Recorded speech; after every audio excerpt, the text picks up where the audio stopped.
New ইয়র্কের কুইন্সে এক হৃদয় বিদারক সড়ক দুর্ঘটনায় নিভে গেল ১৯ বছর বয়সী এক বাংলাদেশি তরুণীর জীবন প্রদীপ। গত রবিবার রাতে কাজ শেষে বাসায় ফেরার পথে একটি গার্বেজ ট্রাকের ধাক্কায় প্রাণ হারান নিশাহাত জান্নাত। এই ঘটনায় নিশাহাতের পরিবার এবং স্থানীয় প্রবাসী কমিউনিটির মাঝে শোকের ছায়া নেমে এসেছে।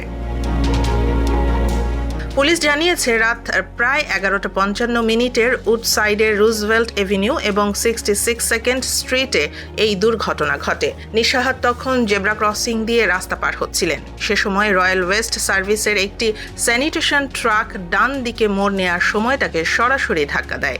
ঘটনাস্থলেই EMS কর্মীরা তাকে মৃত ঘোষণা করে।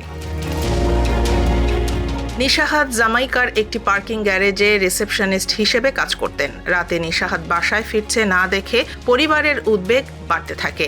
তার বড় বোন নওশিন জান্নাত জানান, রাতে বাসায় ফিরতে দেরি হওয়ায় তিনি চিন্তিত হয়ে পড়েন।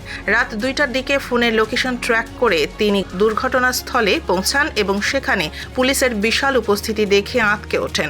দেখেন সেখানে পুলিশের হলুদ টেপ আর শত শত মানুষের ভিড়। ফোনের সেই ছোট্ট নীল বিন্দুটি যেখানে স্থির হয়েছিল, ঠিক সেখানেই শুয়ে আছে তার আদরের ছোট বোন।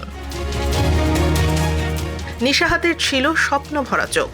সবসময় বলতেন, মৃত্যু যে কোনো সময় আসতে পারে, তাই বর্তমানকে ভালোবাসো। তার সেই কথাগুলোই এখন পরিবারের প্রতিটি সদস্যের হৃদয়ে রক্তক্ষরণ ঘটাচ্ছে।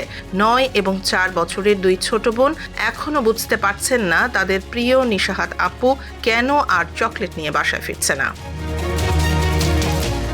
ঘাতক ট্রাক চালককে আটক করা না হলেও তদন্ত চালিয়ে যাচ্ছে NYPD। বিদেশের মাটিতে একটি পরিবারের সুন্দর স্বপ্ন এভাবে পিষ্ট হয়ে যাওয়ার খবর পুরো কমিউনিটিকে স্তব্ধ করে দিয়েছে। নিশাহাতের জন্য প্রার্থনা ছাড়া এখন আর কিছুই করার নেই।